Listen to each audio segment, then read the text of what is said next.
You're going to build something that's going to fall down. You're going to build something that's going to shift. You're going to build something that will eventually expose the fact that you have a relationship built on lies. So at the end of the day, when you're sitting here and you're thinking through just this live, and as we're talking through it today, like, do you see the lies that's happening? You caught him on something, you brought something up, but then there's a piece of you that's been watching my content. There's a piece of you that's been listening to Lee or Dr. Ramani or Les Carter or like all the other people out talking about narcissism. And you're like, but he checks this many boxes. Like he does this many things. Maybe he's a narcissist, but he doesn't do these three things. So he might not be. So maybe I should stay a little bit longer. He's a fucking liar. So if he's a liar, you need to leave. Like, you need to understand there is no foundation that you can build a healthy relationship on if this person is a liar, if he's not willing to be honest with you.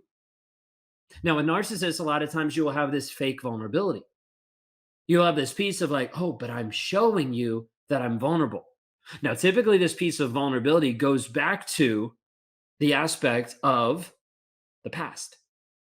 I'm being vulnerable because something that happened in my past. As a kid, I was abused. As a child, this happened. This was somebody that molested me. Like, there's all these different pieces. It's like, oh, this happened. And when you feel this, it provokes this piece of empathy. It provokes this piece inside of you that starts to draw you in. And you're like, oh my gosh, this person cares. Like, this person has vulnerability. And you need to understand the narcissist will leverage this. The narcissist will leverage the things of the past to make you feel like there's vulnerability in the present. They will leverage your feelings. They will leverage your vulnerabilities. They will leverage your own triggers, your own things. They can maybe even make things up, mimic things that have happened to you, mimic things that have happened to your friend over and over and over again to convince you that they're vulnerable, to convince you that they care, to convince you all these level of lies that are happening. But in reality, how are they actually showing up today? Is he showing up vulnerable today? Is he letting you actually speak your truth? Is he letting you actually express your feelings and he's not shutting you down because you're inconveniencing him? Is he letting you talk through your emotions, how you feel in the moment, and he's not getting frustrated because he has to sit and deal with your emotions?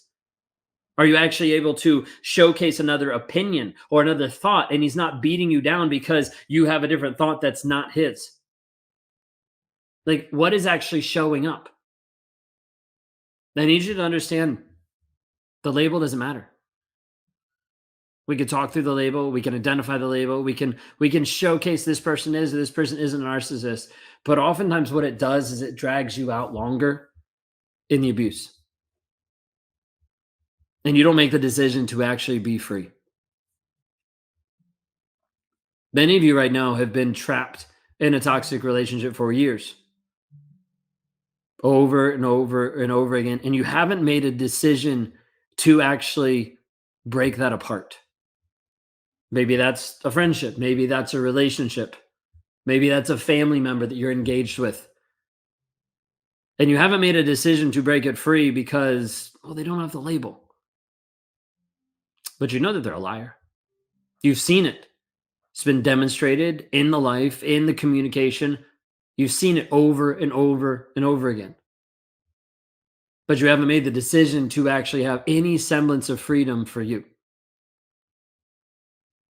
When's that going to change? When's that going to change and you're actually going to start healing?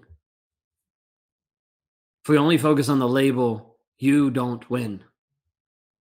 If you only focus on the label, you don't heal. I walk people through a process inside of the challenges, inside the communities that we have, that is focusing on two things. First aspect is the healing journey.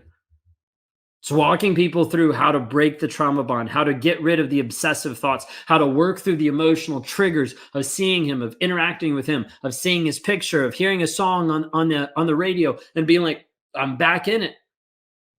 Helping you actually deal with it. And then it starts to shift and it starts to change, and we start to focus on you with the growth mindset. And the growth mindset is where we come alongside and we help you actually establish what are healthy boundaries. What do boundaries actually look like? Who are boundaries actually for? How do you establish boundaries? How do you hold boundaries? And what do boundaries mean long term? So that you can actually develop who you are for the long term, helping actually launch you out into the person that you're called to be. So that when toxicity comes into your life, it literally bounces off you because you're like, nope, you're not going the direction that I want to go. You're going to pull me off to the side. You're going to drive me off the road when I want to go this way because this is who I know I am. This is my purpose. This is my calling. This is the direction that I'm going to go, regardless of the toxic person that comes into my life. But you might be here today and you haven't had those tools. You haven't had the possibility, the openness to be able to help you move forward. No, I want to invite you to take that next step. Go to rawmotivations.com. Grab a one-on-one. Would love to talk to you. Would love to help you move forward in the healing process. Because if you don't actually start implementing simple tools every single day, you'll revert back to looking at this other person as being the person to define your value. You'll look back to this person and will start to run into the lies, thinking, well, maybe it wasn't that bad. You will look back and you'll start to justify, well, I should stay longer because he's not diagnosed a narcissist. Stop.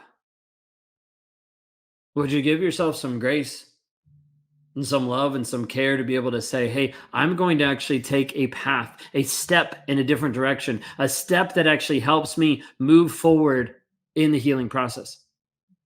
The step that actually helps me become the person that I'm called to be, a person that's able to stand up in confidence and clarity, being able to lead my kids, being able to showcase this for other people, saying, hey, I get where you're at. Because right now, if you're on this journey alone, you're almost screwed because there's not anyone else that actually gets it. And you try to talk to your friends, you try to talk to your family, and they're just like, just leave, just get over it. It's not that big of a deal. Like, why are you making it such a big deal? Why are you addicted to this guy? Why do you keep looking at his social media? And it's not that easy because you're dealing with someone who has messed with you mentally and emotionally. When will you make the choice to be free? When will you make the choice to step forward in your healing process? If you'd like to do that today, I'd invite you to go to rawmotivations.com. Click on the one-on-ones. Would love to have a time to be able to talk with you. Moving into these next couple of weeks is going to be the crucial time. You're either going to have your life be like hell for the next 2 weeks because of the holidays, or it's going to seem amazing. And I'll talk to you in February when it all falls apart. Because the toxic person is going to make your life seem great during the holidays to get what he wants. He's going to ruin it typically over the holidays or right after the holidays. And then I'll have an influx of people that want to talk to me after the holidays because they're like, oh, you're right. He ruined it again. Should have thought of it. I should have recognized it, but he ruined it again. Don't let your holidays be ruined by the toxic person that's in your life and coming back in.